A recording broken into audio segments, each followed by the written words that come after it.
It was quite surprising to me. I had no idea that was coming, and as you saw, I was quite of shock. And obviously, it's a huge honor, incredible honor.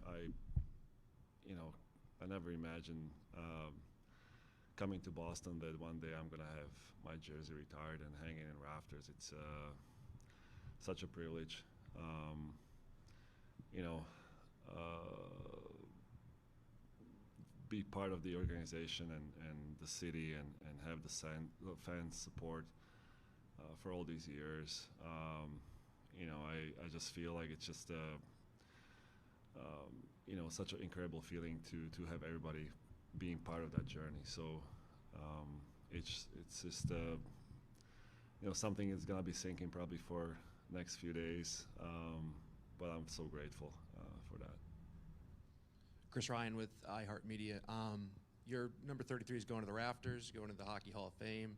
Nikita Zadorov just referred to you as one of the all-time greats. Do you feel that you're in that context? Because obviously all these honors are indicative of the fact that you are one of the greatest hockey players ever.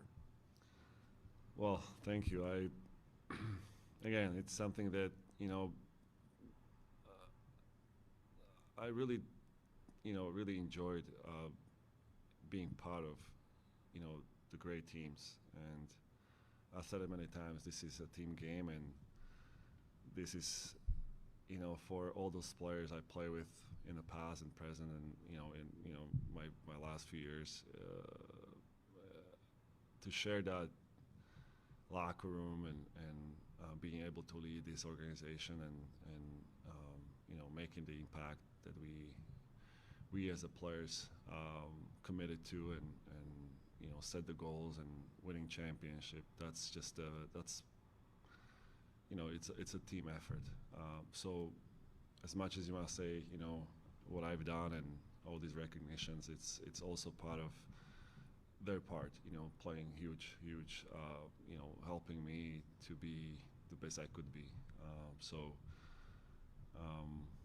I just took huge amount of pride to wear that jersey, to represent that logo, like I said before, and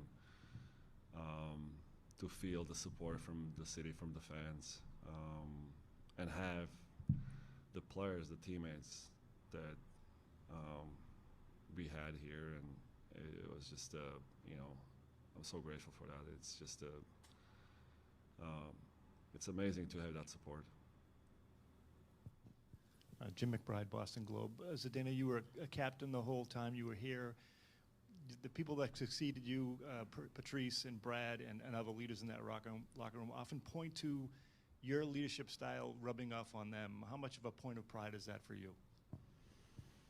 Well, when I became a captain, I knew that the history, what this team had in many years before I arrived, and you try to embrace it. I'm not gonna be Bobby Orr. I'm not gonna be Ray Bork. But at the same time, I knew that I want to be myself and lead my way, and do it in maybe different ways than they did before, but still in a form of that identity and structure that this team had for a long time. So that's what I did. I was just really embracing that role and try to lead the team, my teammates to that direction, and it was a lot of fun. But it took the whole team again. It took the commitment from everybody, and like I said, I was very fortunate and lucky that we had the team and players that we had. Paul Fraser, Boston Bruins. How did you tell your family about the news, and what was their reaction to this point of your career? Yeah, it was obviously my kids were very excited, but I think they, especially my boys, they just with so many different recognitions coming lately, it's been kind of overwhelming. but you know, they're happy. I'm sure it's gonna be a little bit more real to them when we're gonna be probably on the ice and the number will go up. Right now, they may be too young to maybe understand the, you know, what it really means. But hopefully, one day they're gonna probably knowledge it a little bit more. Hey Zay, Josh Brogadier, WCVB Channel 5.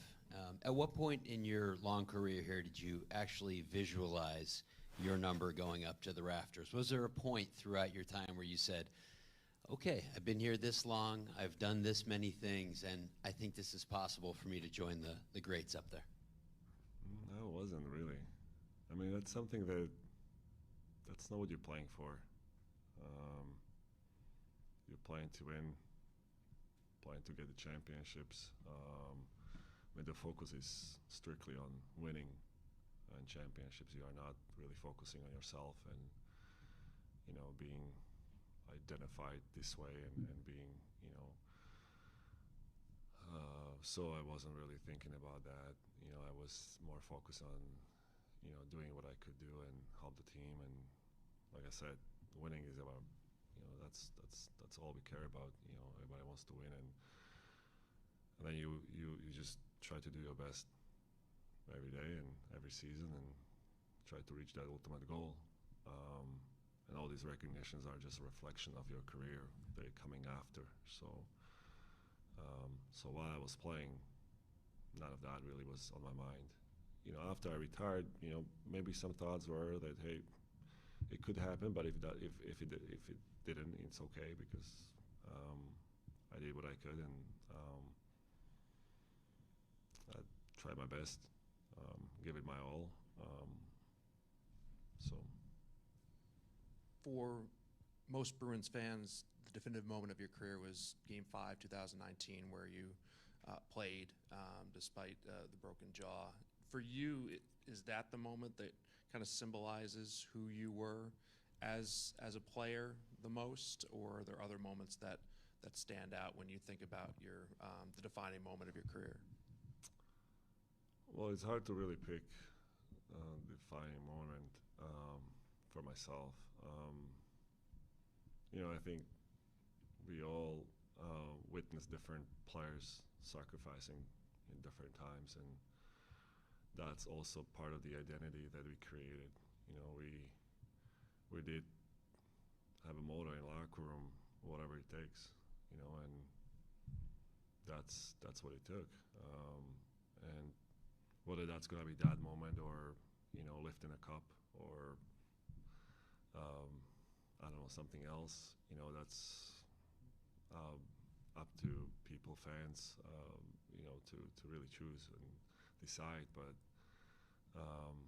in my opinion, I just did what I wanted to do, what I felt was the right thing to do, and what I love to do, and I have so much passion for it. So I just did my job. Anybody else? Thank you, Zeke. All right, thank you guys.